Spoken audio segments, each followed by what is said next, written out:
La apropiación cultural. Esta se refiere al uso de objetos o elementos de una cultura no dominante por parte de una dominante, de una manera que refuerza los estereotipos, contribuye a la opresión o no respeta su significado original, ni da crédito a su origen.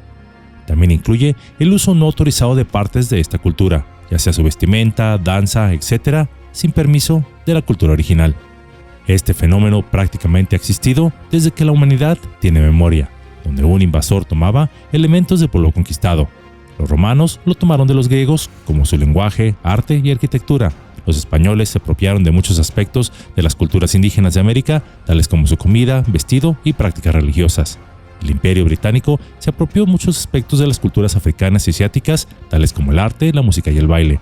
Nuestro vecino del norte, los Estados Unidos, se apropió de muchos aspectos de culturas indígenas, tales como su vestimenta, joyería y algunas prácticas religiosas.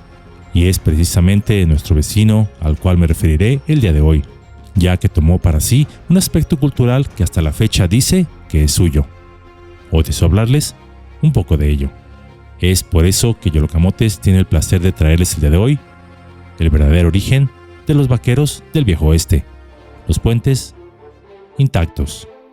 Los cowboys, en inglés, también conocidos en español como vaqueros, son un símbolo icónico de la cultura estadounidense y se asocian comúnmente con hombres blancos y anglosajones que trabajan en ranchos en el oeste de Estados Unidos.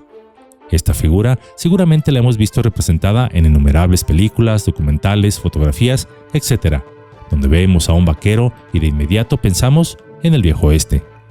No obstante, esto es más falso que un perro maullando o un político diciendo la verdad.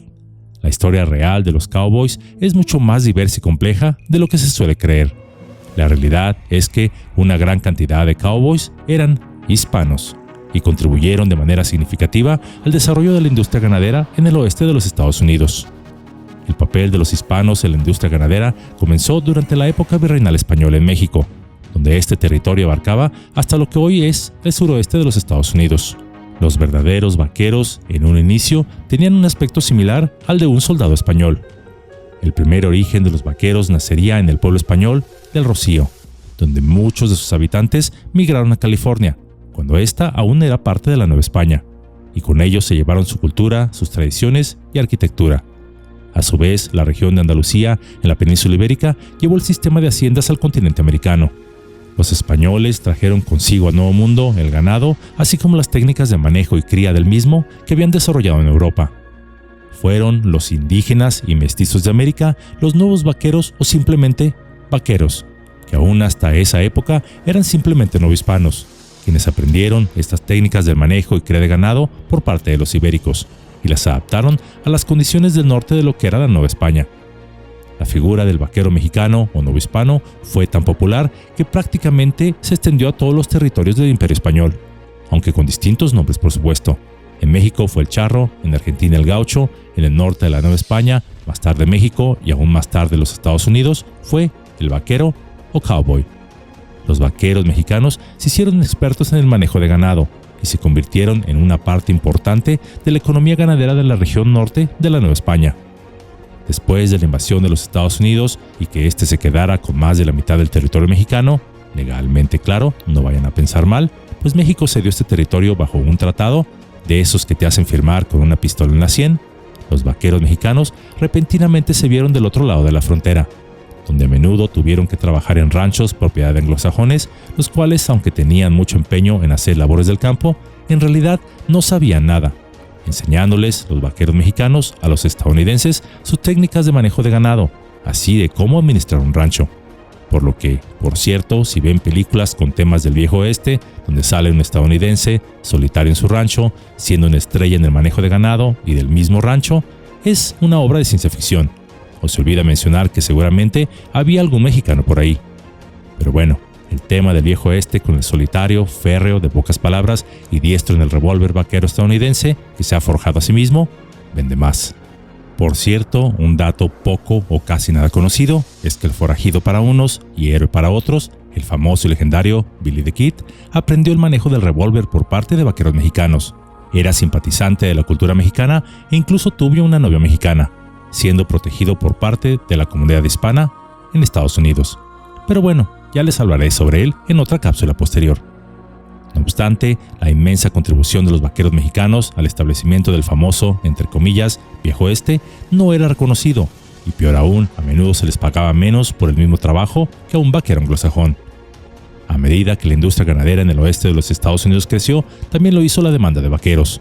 Muchos hispanos migraron a los lugares donde había trabajo en los ranchos, trabajando como vaqueros, desarrollando un estilo muy propio que rápidamente fue imitado por los estadounidenses de origen anglosajón.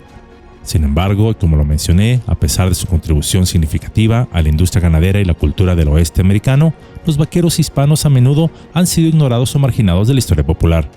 Esto se debe en parte a la discriminación racial y cultural que históricamente han enfrentado los hispanos en los Estados Unidos. Y pues, ya entrados en el tema, otra bonita apropiación cultural de los Estados Unidos en relación al llamado Viejo Oeste es que todas las ciudades y pueblos que vemos en las películas, es decir, las clásicas construcciones cuadradas o rectangulares fabricadas en madera con terrazas delanteras llamadas porch, y que quien las ve inmediatamente las asocia con el llamado Viejo Oeste, no son construcciones de origen anglosajón, sino hispanas, pues estas son copias de modelos de casas de pueblos españoles. Por lo que los estadounidenses se apropiaron también de esta representación cultural, omitiendo a sus creadores. Esto, claro, en nombre de la libertad y la democracia, sarcásticamente hablando, y donde hasta hoy en día a los vaqueros y sus típicos pueblos del famoso Viejo Oeste se cree que son parte de la cultura de aquel país. Pero esto es erróneo. En realidad, son mexicoibéricos. Así que la próxima vez que veas una película sobre este tema o se sientan atraídos hacia el mismo, recordemos que detrás de esta época legendaria de pistoleros, bandoleros, ranchos y aventuras a caballo, en la base de la misma están sus raíces hispanas, y que un vaquero mexicano fue en realidad el verdadero, entre comillas, cowboy.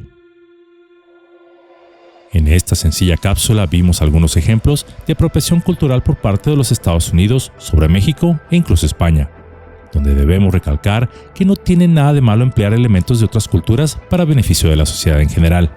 El problema reside cuando la historia se reescribe y estos elementos se atribuyen al que se los apropió, dejando a un lado en el olvido a sus creadores originales, siendo esto una forma de discriminación y además una falta de respeto histórico.